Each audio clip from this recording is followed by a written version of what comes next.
ध्वनि बेटा, क्या तुम दिन भर फोन पर लगी रहती हो? आंखें खराब हो जाएंगी ना। पापा बस ये लास्ट लेवल। ये भैया गाड़ी रोको, गाड़ी रोको, गाड़ी रोको। अरे क्या हुआ?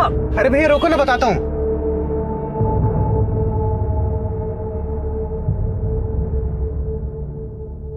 भैया चलो ना पानी पूरी खाते हैं। अरे कुछ और खाते हैं ना, ध्वनि को एसिडिटी हो जाती है उससे।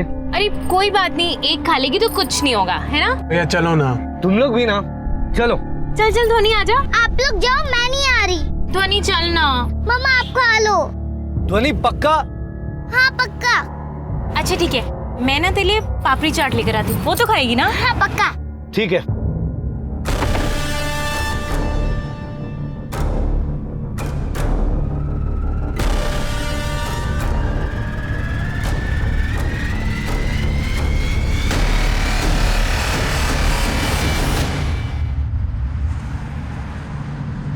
तो भैया अच्छा था यार, कुछ भी कहो, पानी पूरी खा के मजा तो आ गया। हाँ? बिल्कुल भैया।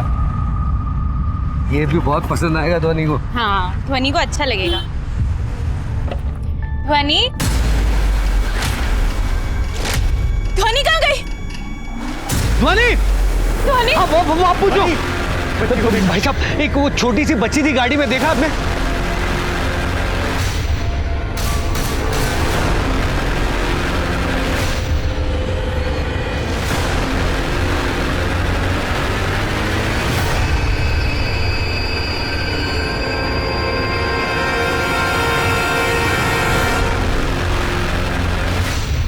नमस्कार, आदाब। मैं अनूप सोनी क्राइम पेट्रोल सतर्क के ब्लैक हेडलाइंस अध्याय के आज के एपिसोड में आप सबका स्वागत करता हूं। 10 साल की ध्वनि पलक झपकते ही कहां चली गई थी? ध्वनि देसाई के माता पिता चाचा ने उसे ढूंढने की बहुत कोशिश की, लेकिन वो कहीं नहीं मिली। हार कर उन्होंने ध्वनि की मिसिंग कंप्लेंट गुजरात के शामलाजी पुलिस स्टेशन में करवाई। पुलिस ने ध्वनि को ढूंढने की मुहिम शुरू कर दी, पर ध्वनि जैसे न जाने कितने ही बच्चे हर साल गायब हो जाते हैं जिनका कुछ पता नहीं चलता। आखिर ये बच्चे कहां गुम हो जाते हैं?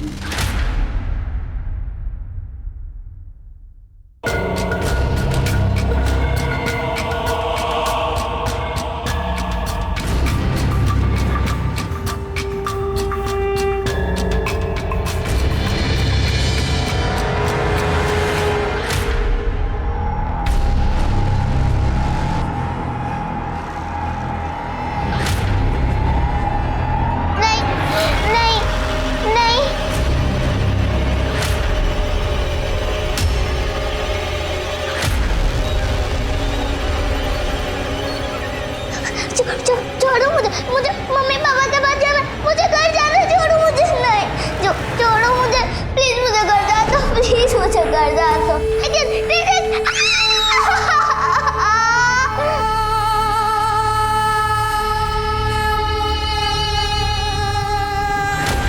9-10 साल की उम्र में मासूम बच्चियों को प्रथा के नाम पर जिस्म फरोशी के लिए तैयार किया जा रहा था, और उन्हें तैयार करने के लिए वो पाप का इंजेक्शन था हार्मोनल इंजेक्शन। वो हार्मोनल इंजेक्शंस जो गाय भैंसों से ज्यादा दूध निकालने के लिए या फिर फलों और सब्जियों को अननेचुरल तरीके से विकसित करने के लिए इस्तेमाल किया जाता है। इन इंजेक्शंस के बार बार इस्तेमाल से ये मासूम नाबालिग बच्चियां जवान लड़कियों जैसी दिखने लगती हैं, और फिर कच्ची उम्र में इन्हें देह व्यापार में धकेल दिया जाता है। खेलने कूदने और पढ़ने लिखने की उम्र, छोटे छोटे सपने संजोने की उम्र, हर फिक्र को मिट्टी के खिलौनों में भुला देने की उम्र में इनका जीवन एक दर्द भरा हादसा बनकर रह जाता है। कहां थी ध्वनि? और ध्वनि के अलावा वो बाकी 2 लड़कियां कौन थी? क्या थी उनकी कहानी?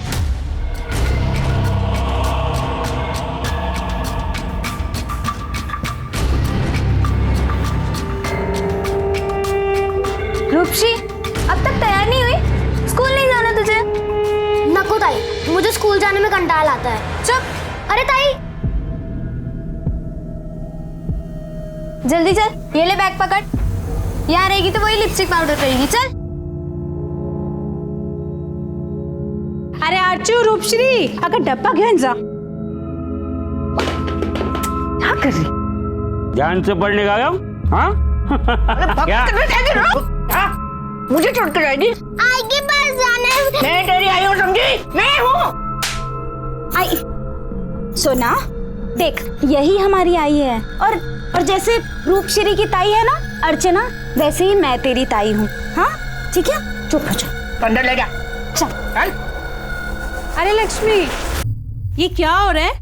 अरे एक चिड़िया के पर गिर रहे हैं, दूसरी चिड़िया फूर हो रही है। धंधा कैसे करेगी? अरे अभी तो यात्री लोग के आने का टाइम शुरू हुआ है। तू अपना देखना। हाँ, खुद की बोनी कैसे करेगी वो देख। मेरे पास ना मेरी अंजना है जो अच्छा खासा कमाती है, समझी? हाँ तो मेरे पास भी है ना, दासियों की रानी मेरी रूपश्री। इस साल यही समर्पित होगी। इधर आ, तुझे काला टीका लगा दूंगी पड़ोसियों की बुरी नजर से बचाने के लिए। अंजना चल अंदर, इन लोगों की ना बात नहीं सुनने की। जा जा चल ना। ए, अंजना, हाथ से तैयार रहने का क्या? पहले यात्री आ चुके हैं, दिन भर पहाड़ उतर चढ़ने के बाद रात को आ रहे दासी पूजने को। सर 10 दिन हो गए, मेरी बेटी का कुछ पता लगा? आपकी बेटी को ढूंढने की हम पूरी कोशिश कर रहे हैं। उसका फोटो भी सर्कुलेट किया है और सारे खबरियों को भी एक्टिव किया है। आप धीरज रखिए, जल्दी मिल जाएगी आपकी बेटी।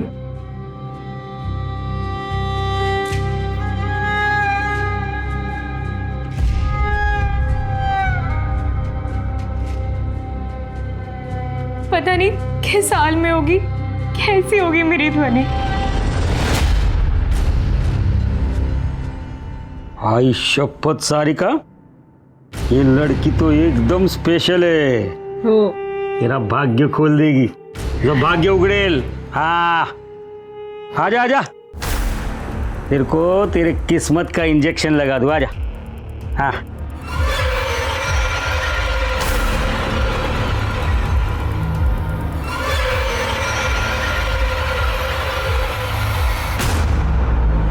रोक। क्या? नहीं नहीं। हाँ अरे वो रूपश्री मजे से इंजेक्शन लेके औरत बन गई है, और ये है कि इसके बदन में कोई असर ही नहीं हो रहा है। रुक जा, तुझे दिखाती हूँ भी।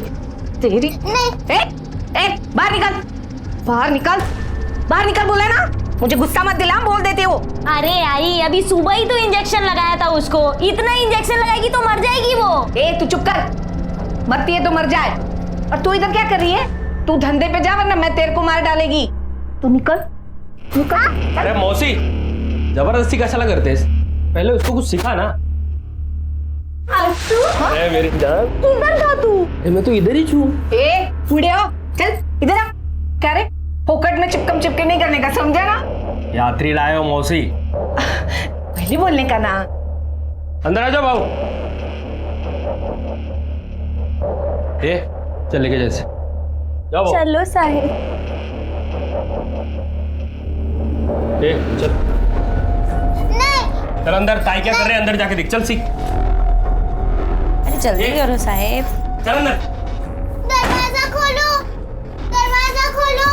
अरे क्या साहब, छोड़ो ना उसको, ट्रेनिंग पीरियड चल रहा है उसका। देखेगी नहीं तो सीखेगी कैसे? हाँ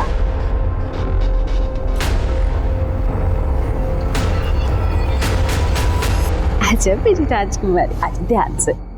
हाँ अरे साहिब, अरे सुनो सुनो सुनो। अरे देखो हमारी राजकुमारी तैयार है, देखो देखो।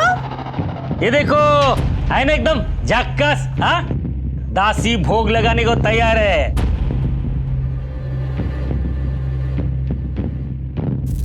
चल बेटा अंदर जाओ जा। ओ तात्यानु, इसके ऊपर पहाड़ी वाली देवी का आशीर्वाद है। अरे सोच क्या रहे साहिब, बोली लगाओ। हाँ बोली लगाओ, बोली लगाओ। कितना पैसा? साहिब अभी इसका नथ नहीं उतरा है तो पूरे 50,000 लेगी। 50,000? अरे 50,000 कुछ है? हाँ, इसके लिए बहुत कम है। और क्या? अरे कौन कौन लगा रहा है? हाँ। अरे भाऊ, हम यात्री है, सेठ जी नहीं है, कुछ समझ के बोलो। हाँ तो फिर मैं भी इंतजार करेगी। अरे कोई नसीब वाला होगा जो मेरी राजकुमारी की नथ उतारेगा। हाँ इतना पैसा नहीं है हमारे पास। नहीं है ना तो फिर निकलो यहाँ से। मैं अपनी दासी फोकट में नहीं दूंगी। अच्छा उसको छोड़ो, वो जो अंदर बैठी है ना उसका बोलो। अरे वो दासी नहीं है, रूपश्री चाहिए तो रोकड़ा लेके आना वरना निकल यहाँ से। आया बड़ा राम बोलो, चल निकल।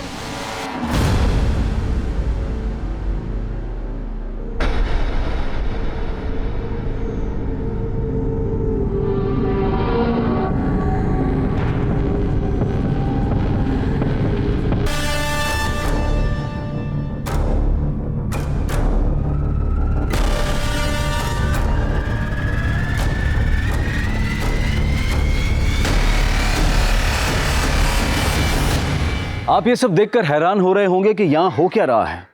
ये गांव एक टूरिस्ट प्लेस है जहां सदियों से ये प्रथा चली आ रही है, जिसके अनुसार सैलानी यहाँ घूमने आते हैं और फिर दिन ढलते ही वेश्यावृत्ति में लिप्त अमुक परिवार की लड़कियों, जिन्हें दासी कहा जाता है, विधि व्यवहार के नाम पर उनका भोग करते हैं। पुराने जमाने में श्रद्धालु दासियों को श्रद्धा पूर्वक दान दक्षिणा दिया करते थे, लेकिन फिर समय बदला और लोगों की नीयत भी, और इन समुदाय वालों ने पर्यटकों को रिझाने के लिए दासी प्रथा के नाम पर देह व्यापार और वेश्यावृत्ति का सहारा लेना शुरू कर दिया। लेकिन क्या कुप्रथा के नाम पर यहाँ सिर्फ इतना ही अपराध हो रहा था, या फिर इस जुर्म की जड़ें कहीं दूर तक फैली हुई थी?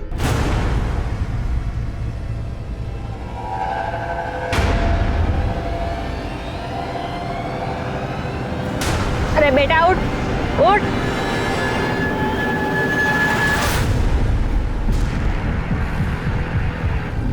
क्या मालूम किसकी है, सुबह से पड़ी है ऐसी। हाँ सुबह से आपने? हाँ मैं साफ करते हैं तभी देखा था उसको। पीछे हो, पीछे हो, आप लोग पीछे होइए, पीछे होइए आप लोग।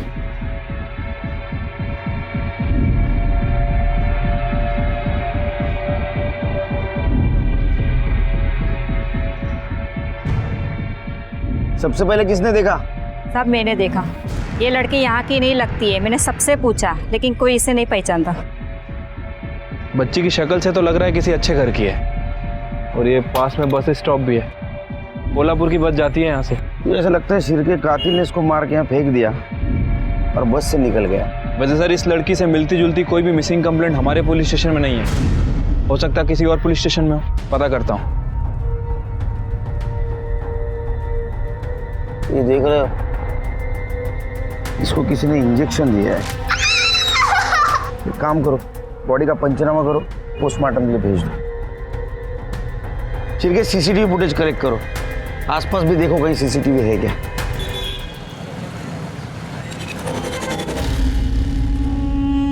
देखिए, आप लोगों को बार बार पुलिस स्टेशन आकर के परेशान होने की जरूरत नहीं है। आपकी बेटी के बारे में जो भी कुछ पता चलेगा मैं सामने से फोन करूंगा।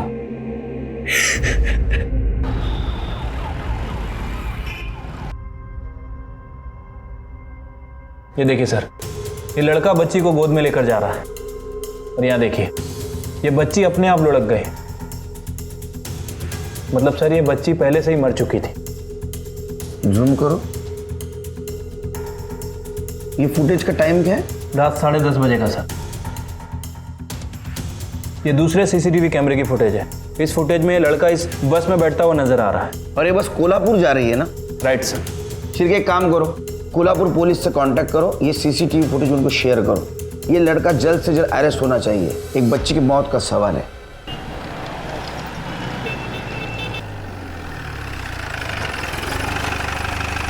सर कोल्हापुर से उस लड़की का कुछ पता चला? अभी तक तो नहीं सर। आसपास के इलाके में बच्ची के बारे में पूछताछ भी की है, लेकिन कोई बच्ची को नहीं जानता। एक काम करो शिरके, उसका फोटोग्राफ आसपास के पुलिस स्टेशन में सर्कुलेट कर दिया। यस सर, लेकिन उस बच्ची की डिटेल से मिलती जुलती मिसिंग कंप्लेंट कहीं भी फाइल नहीं हुई है। फिर भी ये लड़की आसपास के डिस्ट्रिक्ट की होगी। एक काम करो, महाराष्ट्र पुलिस के वेबसाइट पे जाओ और मिसिंग सेक्शन में इसका प्रोफाइलिंग करो। सर ये रही पोस्टमार्टम रिपोर्ट बच्ची की। 10 साल की लड़की के साथ रेप हुआ? सर मैं पोस्टमार्टम करने वाले डॉक्टर के साथ ही थी। उनका कहना है कि बच्ची के साथ एक बार नहीं कई बार रेप हुआ है, और इंटरवल में हुआ है। और ये क्या है? जानवरों को दिए जाने वाले इंजेक्शन उसको दिए गए थे, ऑक्सीटॉक्सिन। Yes sir. और इतना ही नहीं, मौत की वजह रेप का ट्रॉमा, ब्लड लॉस और इंजेक्शन का ओवरडोज है। सर रिपोर्ट में यह भी मेंशन है कि उसकी मौत रात 9:30 से 12:30 बजे के बीच में हुई, और बच्ची की बॉडी हमें नेक्स्ट डे मिली। मतलब उस लड़के ने उस बच्ची को जब दुकान के पीछे छोड़ा, शायद वो मर चुकी थी सर। लेकिन शिरके, जानवरों वाला हार्मोनल इंजेक्शन इस लड़के को किसने और क्यों दिया होगा? सर मुझे लगता है कि मामला दासी प्रथा वाली बस्ती से कनेक्टेड है। दासी प्रथा वाली बस्ती? सर एक्चुअली ये लोग अपनी नाबालिग बच्चियों को ये हार्मोन्स का इंजेक्शन देकर उन्हें बड़ा करके उनसे देह व्यापार करवाते हैं। और ये सरेआम चल रहा है, हम लोगों को पता है, फिर भी हम कुछ नहीं कर सकते। सर पुलिस ने कई बार एक्शन लेने की कोशिश की, हम लोगों ने भी बहुत बार ट्राई किया, लेकिन हर बार ऊपर से प्रेशर आ जाता है। प्रथा का मामला है सर। प्रेशर का नतीजा क्या निकला? सामने है, एक 10 साल की लड़की के साथ रेप होता है, उसकी मौत होती है, वो भी हमारे पुलिस स्टेशन के एरिया में। तो इसके जिम्मेदार कौन है? हम। एक काम करो, उस बस्ती का सर्च वारंट निकालो और जिसके भी घर में सिरिंज मिले वही इस लड़की का कातिल है। सर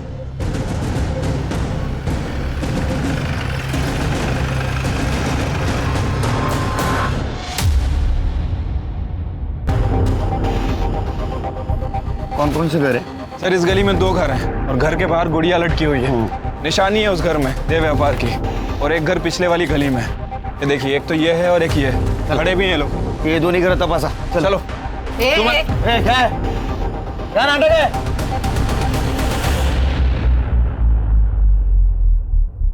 ओ साहब, पुलिस में नया है क्या?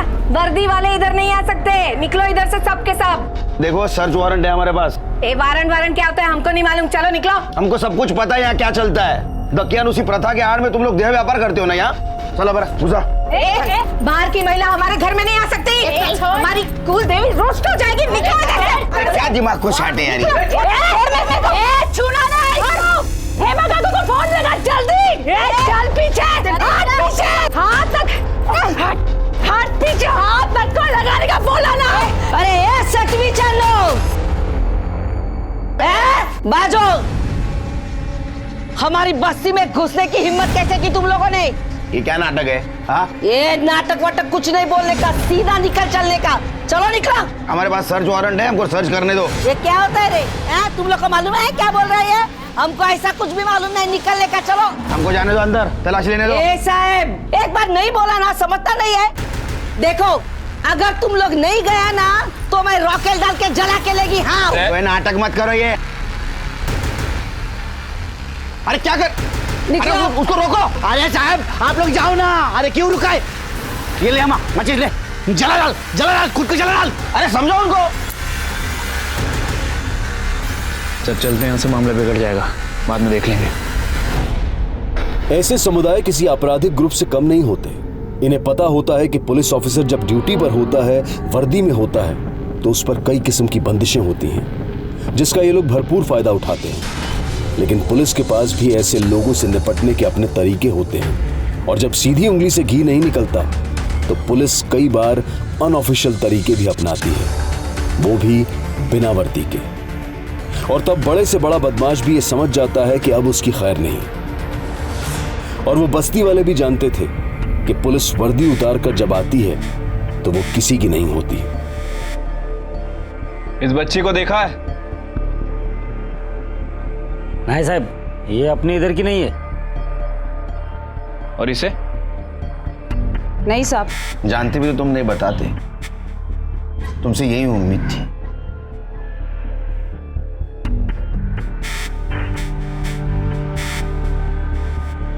इन तीनों लड़कियों को भी तुम इंजेक्शन देते हो ना? अरे क्या साहब कैसे बातें कर रहे हैं आप? ये हमारी बेटियां, हम अपनी बेटियों को कोई इंजेक्शन नहीं देते हैं। ये तुम्हारी बेटी है? अरे हाँ साहब, हमारी बेटियां हैं। इनका रंग रूप तो अलग है तुम्हारे से।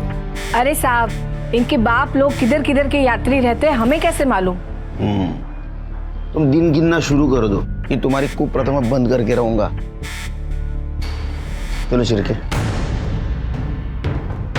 शिरके, अपने खबरियों को बोलो, पता करो कि वो लड़की और वो आदमी, उनका इन परिवारों से क्या कनेक्शन है।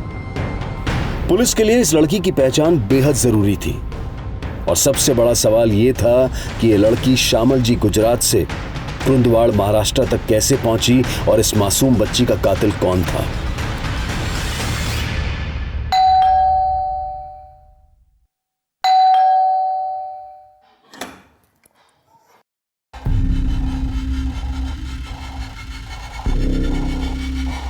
अब क्या है? तो तुम अनंत को नहीं जानती? नहीं। झूठ बोलने से पहले एक बार दोबारा सोच लो। साहब झूठ नहीं बोलते तो क्या करते साहब? इतने सब लोगों के सामने हम कैसा बताते? वो जो लड़का है ना आनंद, वो हमारी बेटी के लिए यात्री लाता था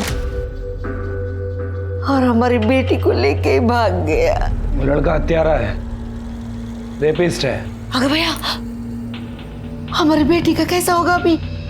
अरे देवा, कहाँ रहता है? कुछ तो ठिकाना पता होगा ना उसका? नहीं ना, साहब, अब ऐसे लोगों का कोई ठिकाना होता है क्या? इस बच्ची का फोटो देखो, कभी आया था वो इस बच्ची के साथ यहाँ पर? नहीं साहब, ये बच्ची को तो हमने कभी भी नहीं देखा और ना आनंद के साथ देखा। हम तो वैसे ही परेशान है अपनी बेटी के लिए। अगं तर रडून काय उपयोग होणार आहे का? हाँ काय होणार आहे?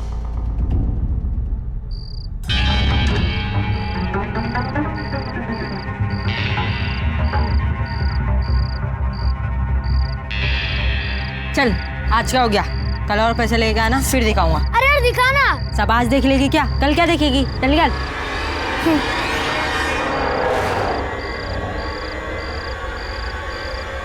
सोना को भी दिखाना ये। मुझे क्या मिलेगा?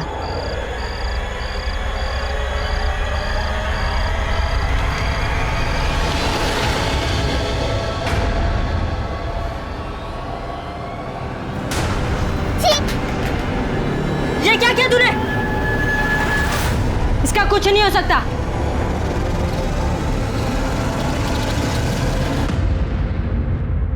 हाँ मात्रे, ठीक है, मैं कांस्टेबल भेज रहा हूँ, आप उसे हैंड ओवर कर दीजिए। ओके, मैं चेक कर लेता हूँ। सर, कोल्हापुर में अनंत का पता चल गया है और उसके साथ एक लड़की भी है। सर, ये लड़की हेमा की बेटी है।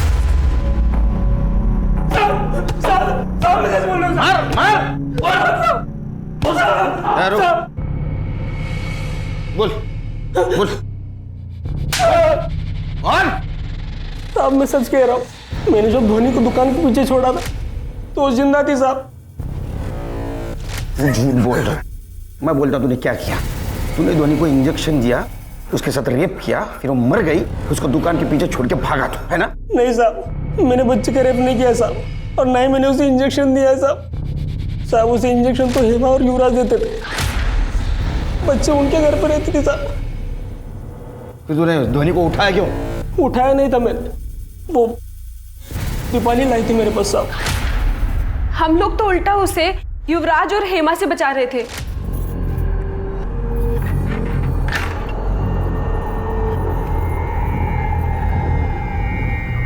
प्लीज दीदी मुझे जाने दो, प्लीज धोनी ठीक है चल। और फिर उसके बाद मैं उसे अपने साथ लेकर अनंत के पास गई।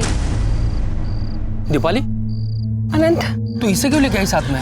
अनंत ये रो रही थी, बोली कि माँ के पास जाने का है। अब कहाँ ढूंढे इसके माँ बाप को? अनंत इसी किसी बड़े मंदिर में या अनाथ आश्रम में छोड़ देते हैं ना।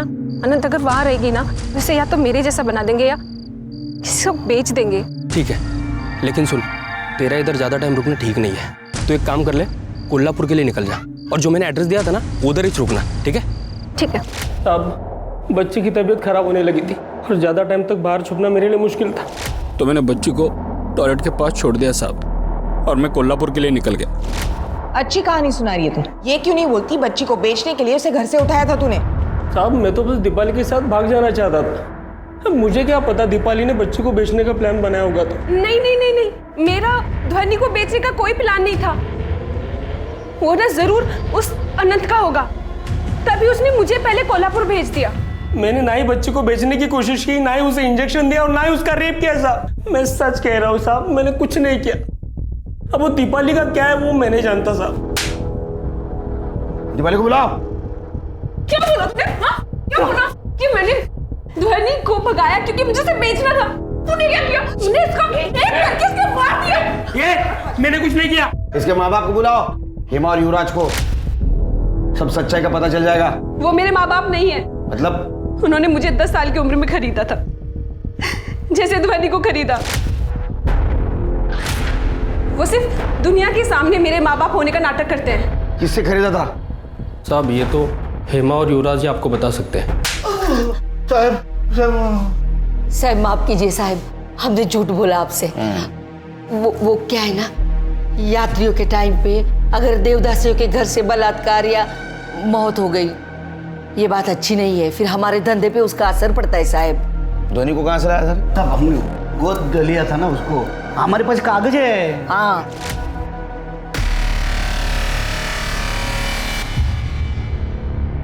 अरे बेटा, रटने का नहीं, काज नहीं करने का, मैं है ना। उसको वेश्यावृत्ति में उतारने के लिए इंजेक्शन दे रहा था ना तू?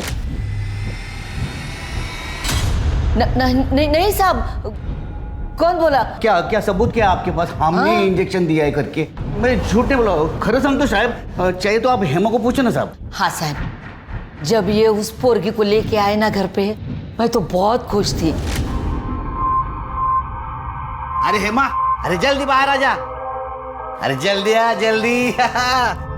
ये देख, देवी आई है, देवी। अगं भैया, कितनी सुंदर है ये लड़की। मुझे मम्मी पापा के पास जाना है। जाना, हाँ जाना, पर पहले मेरे को तेरी सेवा खातिर तो करने दे।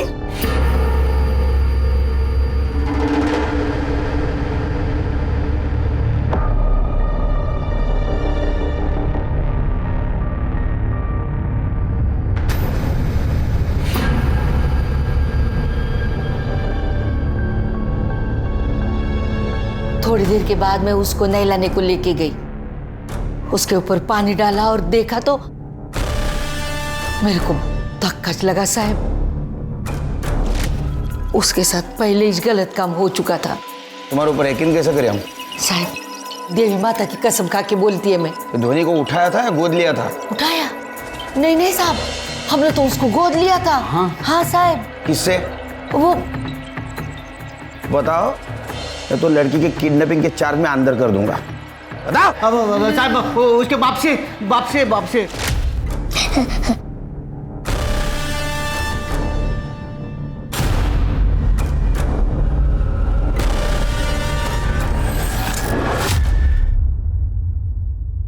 सर, ये मनसुख पटेल है। 7 स्टेट्स की पुलिस इसे ढूंढ रही है। सर, पेशे से ह्यूमन ट्रैफिकिंग, चाइल्ड ट्रैफिकिंग, इन्हीं सब चीजों में इन्वॉल्व है। मतलब ये सिर्फ कैरियर है, असली माँ बाप कोई और है? हो सकता है सर, किसी ने मनसुख पटेल को बच्ची बेची हो और मनसुख पटेल ने इन्हें बेच दी। मतलब ये समाज लड़कियों को खरीदता है, लेकिन पुलिस की डर की वजह से एडॉप्शन का नाटक करता है। राइट सर, आजकल ये फैशन हो गया है वेश्यावृत्ति का, और वैसे भी इन लोगों की प्रथा के हिसाब से ये लोग सिर्फ अपनी बच्चियों से वेश्यावृत्ति करवाते हैं। शिरके, देखो तो इस प्रथा के आड़ में जो जुर्म हो रहे हैं उसकी जड़ें कहाँ तक फैली हुई है। ये मनसुख पटेल हमें लड़कियों के असली माँ बाप तक पहुंचा सकता है।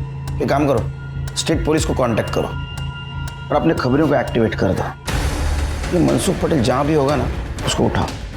सर, ये धुनी देसाई नाम से तो गुजराती लगती है, और मुंबई में बहुत सारे गुजराती रहते हैं। मैं काम करता हूँ, मुंबई पुलिस से कांटेक्ट करता हूँ। गुजरात पुलिस को भी करो। जी सर, इस दीपाली और आनंद का क्या करना है? जब तक ये केस सॉल्व नहीं होता उनको क्लीन चिट नहीं दे सकते हम। हेलो, मैं सब इंस्पेक्टर देवन पटेल शामलजी पुलिस स्टेशन गुजरात से बोल रहा हूँ। आपने जिस बच्ची की फोटो शेयर की थी, उसकी मिसिंग कंप्लेंट हमारे पुलिस स्टेशन में पिछले 15 दिन पहले उसके माँ बाप और उसके चाचा ने दर्ज करवाई थी। ठीक है, आप कुरुंदवार आके बच्ची की बॉडी कलेक्ट कर लीजिए। ओके।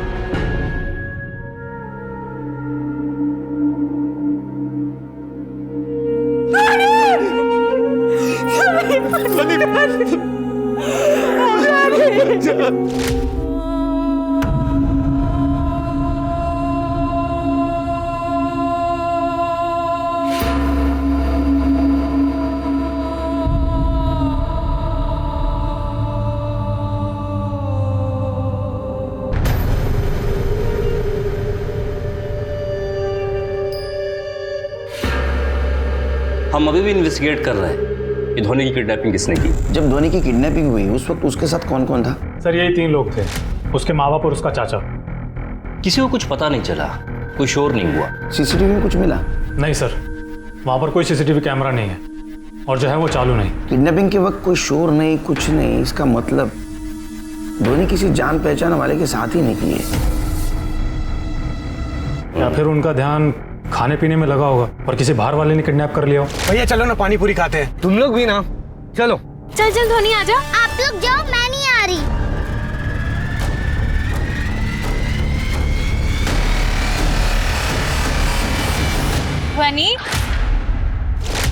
ध्वनि कहाँ गई? जिसने भी ध्वनि को किडनैप किया वो जरूर जानता होगा कि ध्वनि मनसुख पटेल तक कैसे पहुंची। हमने लोकल किडनैपर्स को भी राउंड अप किया है, लेकिन वहां से कोई लीड नहीं मिली। धोनी मनसुख पटेल के हाथ बेची गई इस बात की खबर तो मिली थी, लेकिन मनसुख पटेल फरार हो गया। ये धोनी के फैमिली में और कितने लोग हैं? गुजराती लोगों की फैमिली बड़ी होती है। ये धोनी के घर वालों पर और रिश्तेदारों पर नजर रखो। क्योंकि ये काम किसी अंदर वाले का ही हो सकता है। एक इंपॉर्टेंट बात और कि पराग देसिया सोनल का सेकंड हस्बैंड है और धोनी का सौतेला बाप। क्या? 10 साल की बच्ची ध्वनि का रहस्य और उलझता जा रहा था। क्या वाकई पराग ने एक अच्छे पिता बनने का दिखावा किया और बेटी को बेच दिया?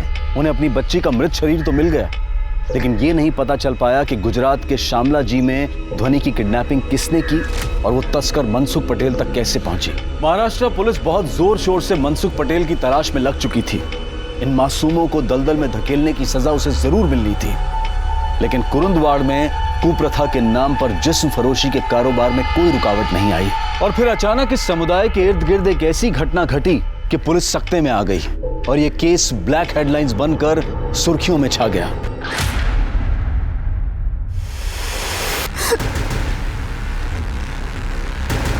लक्ष्मी, तू मारी ना मेरी बेटी को, मैं तुझे छोड़ेगी नहीं। पागल हो गई क्या? हाँ? तेरी बेटी को नहीं सलमान ने मारा होगा। तो क्या करी तू? एक तो तेरे पैसे लेगी, ऊपर से तेरी बेटी को भी मार डाला। हाँ? इनका वेट लगने का तुला सोच।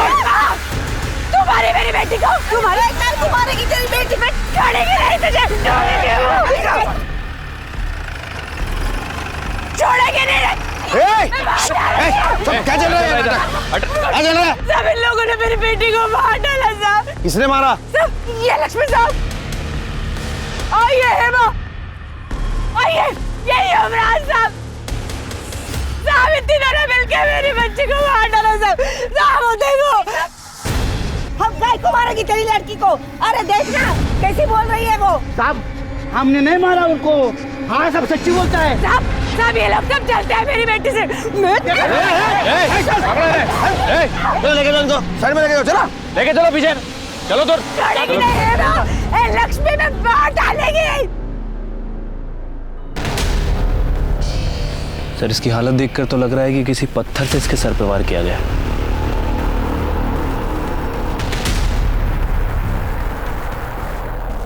फिर के देख रहे हो पत्तों के ऊपर खून और बीच में से कुछ गायब है। इसका मतलब पहले पत्थर से मारा गया, बाद में पत्थर को फेंका और फिर से यहाँ से उठा लिया। सर हो सकता है कि पत्थर कहीं आसपास ही फेंका हो, ढूंढने की कोशिश करते हैं। बॉडी का पंचनामा करो, पोस्टमार्टम के लिए भेज दो, इन सबसे अलग अलग पूछताछ करते हैं। ठीक है साहब। साहब ये लक्ष्मी और ये हेमा, ये मेरी बेटी को खरीदना चाहती थी साहब, पर मैं बेचना नहीं चाहती थी साहब, बिल्कुल बेचना नहीं चाहती थी। इन दोनों के मन में खोट आ गया और मार दिया मेरी बेटी को। साहब हम काहे को मारेंगे रूपश्री को? हाँ, हमने तो सारिका को 1.5 लाख रुपया दिया था रूपश्री को खरीदने के वास्ते। सारिका ने खुद ही मारा है उसको और अभी नाटक कर रहे लिए। आओ बोले ना। नहीं तो क्या हमारे पे पुक्कड़ का इल्जाम क्यों लेता है? मेरे को सच्ची लगता है हेमा ने खून किया होगा। अभी वो अपने 1.5 लाख रुपए मांगेगी और फिर नवी लड़की लाएगी, सारा टेंशन ही खत्म। गुनहगार तो सब है, इनसे तो बाद में निपट लेंगे। सबसे पहले ये पता करो कि रूपश्री का मर्डर किसने और क्यों किया, और ध्वनि के मर्डर से उसका कुछ कनेक्शन है क्या? सर मैं सभी स्टेट की पुलिस के टच में हूँ, अभी तक इस मनसुख का कुछ पता नहीं चला। सर एक बार इस मनसुख पटेल का पता चल जाए तो ध्वनि की किडनैपिंग, मर्डर और रेप ये केस आसानी से सॉल्व हो जाएगा। ये सारिका को और एक बेटी थी ना? हाँ सर, अर्चना नाम है उसका। अर्चना? ये अर्चना रूपश्री से बड़ी थी, तो फिर अर्चना को खरीदने की बात किसी ने क्यों नहीं की? रूपश्री से जैसा देह व्यापार करवाते थे वैसा अर्चना से क्यों नहीं करवाया? सोचने वाली बात है सर। एक काम करो, रूपश्री का पोस्टमार्टम जिस डॉक्टर ने किया उससे बोलो उसकी एज भी आइडेंटिफाई करें, और ये जो दो परिवार है इनमें की लड़कियों से बातचीत करो, शायद रूपश्री मर्डर के बारे में कुछ जानते होंगे। Right sir. बॉडी को पोस्टमार्टम के लिए भेज दो और तीनों लड़कियों को मेडिकल के लिए ले जाओ। ठीक है सर।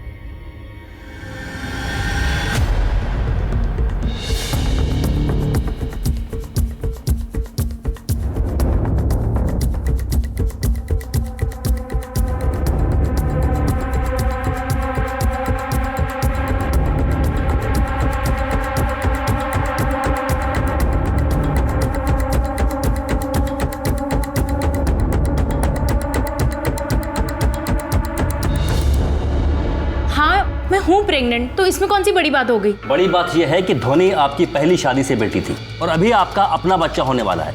हो सकता है कि आपके हस्बैंड की सोच में कोई बदलाव आ गया हो, या अब उन्हें ध्वनि एक प्रॉब्लम सी नजर आने लगी हो। साहब अगर मुझे ध्वनि से कोई प्रॉब्लम होती तो शादी से पहले होती, लेकिन मैंने तो शादी के बाद भी ध्वनि को अपने दिक्रे के रूप में स्वीकार किया साहब। और हर रिश्ता खून का नहीं होता है, कुछ मन का भी होता है। फिर ऐसा कैसे हो सकता है कि सरेआम ध्वनि गायब हो गई आप तीनों के सामने और आप तीनों को कुछ खबर नहीं हुई? मुझे तो लगता है कि आप दोनों भी इस किडनैपिंग में शामिल हैं। एनफ इंस्पेक्टर, आप इंक्वायरी के नाम पर कुछ भी नहीं बोल सकते। आपको चाहे जितना भी बुरा लगे, लेकिन जब तक मैं सच नहीं ढूंढ लूंगा आपको बार बार पुलिस स्टेशन बुलाता रहूंगा। सर बार बार पूछने से मेरा बयान नहीं बदलेगा। मैंने ना ही भैया और ना ही भाभी की हेल्प की है। सर मैं दोनों के साथ पानी पूरी खा रहा था। मैं कैसे ध्वनि का किडनैप करूंगा या करवाऊंगा? सर रूपश्री की पीएम रिपोर्ट। ये रूपश्री को भी हार्मोनल इंजेक्शन दिया गया था, ऑक्सीटॉक्सिन, और इसकी उम्र भी ध्वनि की तरह 10 साल की थी। चिरके ये लोग तो बिंदास इंजेक्शन का इस्तेमाल छोटे बच्चों के ऊपर कर रहे हैं, हाँ, और उनके शरीर का और दिमाग का इस्तेमाल अपने फायदे के लिए कर रहे हैं। सर लेकिन एक अच्छी बात है, रूपश्री के साथ कोई भी सेक्सुअल एक्टिविटी नहीं हुई है। तो मर्डर की वजह भी यही हो सकती है, क्योंकि उसको भी वो मार्केट में उतारने वाले थे। सर ये रही अर्चना, अंजना और सोना की मेडिकल रिपोर्ट्स। अर्चना को इंजेक्शन नहीं दिया जा रहा था, लेकिन सोना को इंजेक्शन दिया जा रहा था। यस सर, अर्चना की उम्र 15 साल है, जबकि अंजना की उम्र 26 साल है। वो डीएनए टेस्ट का क्या हुआ, करवाया? यस सर, डॉक्टर ने अर्चना और रूपश्री और साथ में सोना और अंजना का डीएनए टेस्ट किया है।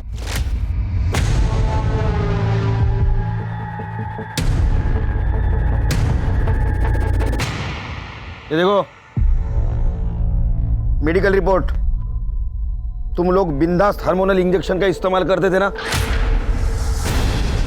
ध्वनि, रूपश्री और अब सोना, इन सब के बॉडी में हार्मोनल इंजेक्शन के सिम्टम्स मिले। ये तीनों नाबालिग लड़कियां थी। ध्वनि 10 साल की, रूपश्री 10 साल की और सोना 9 साल की है। इंजेक्शन देते थे ना? हाँ?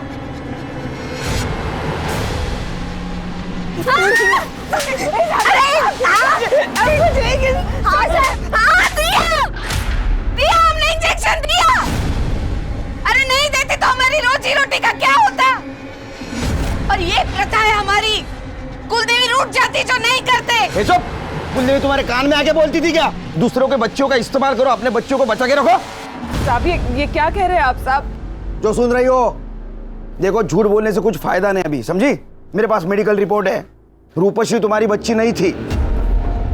अंजना और सोना ये दोनों बहनें नहीं थी। अर्चना तुम्हारी बच्ची थी और उसको तुमने वेश्यावृत्ति में नहीं डाला। हाँ साहब, क्योंकि मैं नहीं चाहती थी कि वो मेरी तरह इस दलदल में रहे। मैं उसकी शादी कराना चाहती थी और चाहती थी कि वो दूसरे गांव में चली जाए, इसीलिए दूर रखा उसको इस सब चीजों से। और रूपश्री को मार दिया? नहीं साहब, मैंने रूपश्री को नहीं मारा साहब। वो मेरी बच्ची थी साहब। अर्ची और रूपश्री को बराबर प्यार देती थी साहब। ये हेमा और ये लक्ष्मी, ये दोनों जलती थी साहब मेरी बच्ची से। चुप थी क्या? हो गया तेरा गाना चालू वापस से। और कुलदेवी ना मेरे को जला डाले जो मैंने तेरी बेटी को मारा है तो। चुप बैठ। क्या सच है क्या झूठ है सब पता चल जाएगा, समझा ना? तुम सब गुनहगार हो। बच्चों की खरीदारी, उनको हार्मोनल इंजेक्शन देना और उनसे वेश्यावृत्ति करवाना, ये सब चार्ज लगेगी तुम पे। रॉकेल का डिब्बा लाके दूं? चलाओगी अभी? चल लेके जाओ इनको सब। आखिरकार पुलिस ने प्रथा की आड़ में जिस्म फरोशी करने वाले इस समुदाय को गिरफ्तार कर लिया, लेकिन पुलिस के पास अब भी कई लक्ष्य थे। पहला, अंजना, सोना और रूपश्री जैसी लड़कियों की पहचान करना, वो कौन थी, कहां से आई थी, उन्हें उनके परिवार तक पहुंचाना। और दूसरा, इन हार्मोनल इंजेक्शंस को बंद करवाना, जिससे प्रथा के नाम पर यह बाल वेश्यावृत्ति खत्म की जा सके।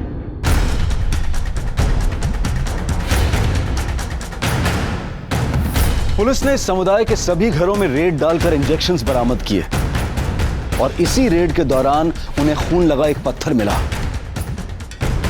सर अंदर ये पत्थर मिला है, खून लगा हुआ है सर इसमें। शिरके, फॉरेंसिक को भेज दो इसको और आधार कार्ड से फिंगरप्रिंट वेरीफाई करके देखो।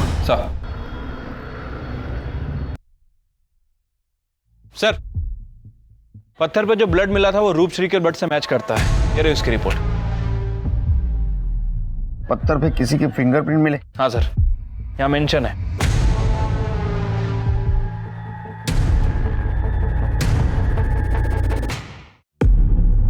हाँ, मैंने रूपश्री को मारा। क्यों? अब तो दासी बनने की तैयारी शुरू कर दे। चल रोहित वीडियो दिखा इसको। मैं दासी क्यों बनूं? आई तूने ही कहा था ना मैं तेरी बेटी हूँ, मुझे ये सब करने की कोई जरूरत नहीं है। हाँ कहा था, पर तब रूपश्री हमारे साथ रहती थी। अब हम उसे हेमा काकी को बेच रहे हैं। पूरे 1.5 लाख मिलेंगे इसके। अरे सोच जरा, ये 1.5 लाख रुपए और फिर तू भी तो कमाएगी, हम लोग कितने अमीर हो जाएंगे, है ना? फिर माँ ने मुझे जबरदस्ती सागर के साथ प्रैक्टिस के लिए सुलाया। मैंने तभी सोच लिया अगर रूपश्री नहीं बिकती तो मेरा कुछ बुरा नहीं होता। रूपश्री ने मेरी जिंदगी खराब की, मैंने उसे मार दिया। रूपश्री कल तू जा रही है ना, तो तुझे एक गिफ्ट देना है। गिफ्ट? हाँ। ताई बताओ ना गिफ्ट कहाँ है? ताई ताई ताई ताई ये क्या कर रहे हो ताई? और वो पत्थर हमारे हाथ लग गया। देखो बेटा, अपराध तो तुमने किया है और इसके लिए तुम जिम्मेदार हो, वैसे ये सिस्टम भी जिम्मेदार है। अगर तुम्हारे समाज में ये कुप्रथा नहीं होती तो आज शायद तुम कातिल नहीं होती। इस केस से चाइल्ड ट्रैफिकिंग के एक बड़े नेक्सस का पर्दाफाश हुआ। प्रोस्टिट्यूशन ना के बराबर हो गया और उसे भी पुलिस पूरी तरह से खत्म करने के लिए तटस्थ है। बस कुछ एक विडंबना रह गई। अंजना के माता पिता ने उसे फिर से नहीं अपनाया और सोना के माता पिता का कुछ पता नहीं चला। उनकी तलाश अब भी जारी है। हेलो। हाँ सुनील जी, सारे पर्सनल एंगल खंगाल लिए हैं लेकिन कुछ नहीं मिला। मेरे पास एक खबर है, ये मनसुख पटेल का पता चल चुका है और मेरा पीएसआई उसको कुरुंदवाड़ लेके आ रहा है। तब तक तुम एक काम करो, जिसने भी बच्ची को बेचा होगा उसको मनसुख पटेल ने पैसे दिए होंगे। बच्ची की फैमिली और फ्रेंड्स उनके बैंक स्टेटमेंट चेक करो। अगर किसी के अकाउंट में मेजर ट्रांजैक्शन हुआ है या कोई मूवमेंट हुई है तो जरूर उसी ने कुछ गड़बड़ की होगी। ओके।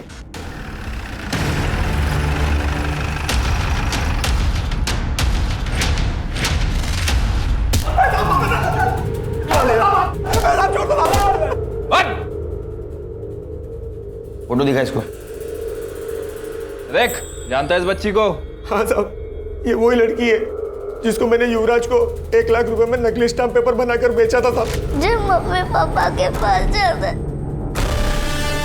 अरे बेटा, रड़ने का नहीं, काज नहीं करने का। मैं है ना, मैं तेरे को तेरे मम्मी पापा के पास लेके जाएगा। हाँ? रेप किया था तूने इसके साथ? नहीं किया। एक सच बता दे, 31 केस है तेरे ऊपर, 31 केस। ये केस में से छूटने वाला नहीं, तू फांसी हो जाएगी तेरे को। अच्छा काम करके मर, मालूम नहीं। गलती हो गया था मुझसे। ध्वनि बहुत सुंदर थी, उसे देख के मुझसे रहा नहीं गया। मुझे मम्मी पापा के पास छोड़ो मुझे। मैंने अकेले नहीं किया, बार किया था। बच्ची तुम्हारे पास आई कहां से? साहब कोई 50,000 में बेच गया था मेरे को। किससे खरीदा था? नहीं मालूम साहब, मेरी जान पहचान का नहीं था साहब। मालूम नहीं?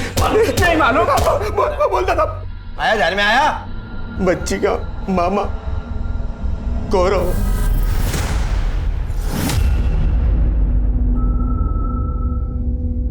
हाँ ये सच है, मेरे कहने पर ही गौरव ने ध्वनि को मनसुख पटेल को बेच दिया।